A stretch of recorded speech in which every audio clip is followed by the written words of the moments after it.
Hey everyone, we are taking a quick closer look at this Temtop air quality monitor. Now this thing is awesome for a couple of different reasons. The first one being is that I do think it's very accurate, at least from the few times that I've tested it so far. I've taken it to different areas in my house, and I've also taken it into my garage where there's much more dust particles in the air, especially when I'm working on stuff, and it does seem to pick up more stuff in that area. The levels do change, so it does seem to be very consistent as well, and I've tested it multiple times. So with accuracy, at least from my testing, it does seem to be very accurate. The other thing that I love about this is that not only does it tell you really kind of the particles in the air, if you will, but it also tells you the temperature and also the humidity of your air as well, which is amazing. I think that's really, really cool. So it's almost like multifunctional. It's not only telling you about what's in your air, but it's telling you the humidity of the air and also the temperature, which I think is just really cool. It's really cool to see all the different aspects of what goes in your air quality, and it's just fantastic that it picks up like all of these different things.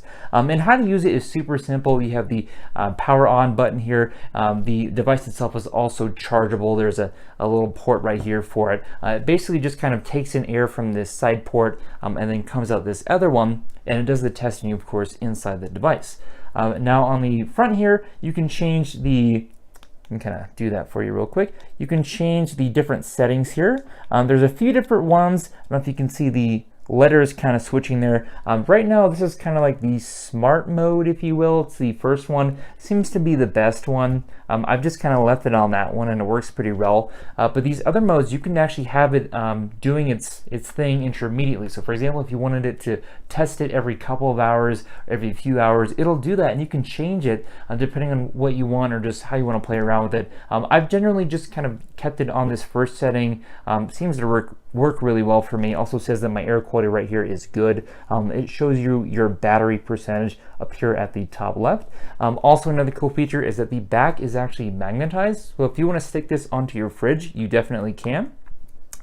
So that's that little spot right there. But what's cool is that they give you a little stand for it, and this just kind of snaps in like that. And that way you can just lean it up on one of your shelves, which is what I do. But it's nice that it does have that magnetizing feature, so if you can put it in special places there, if you will. So this thing is really cool. I think it's a really neat thing to have, especially if you want to kind of just keep on track of like your air quality and kind of take a look at it. Even if you're not concerned with anything, it's just cool to see. I think it's just a really fun, nifty device to have. Overall, I've had a good experience with it, and I can't recommend this enough.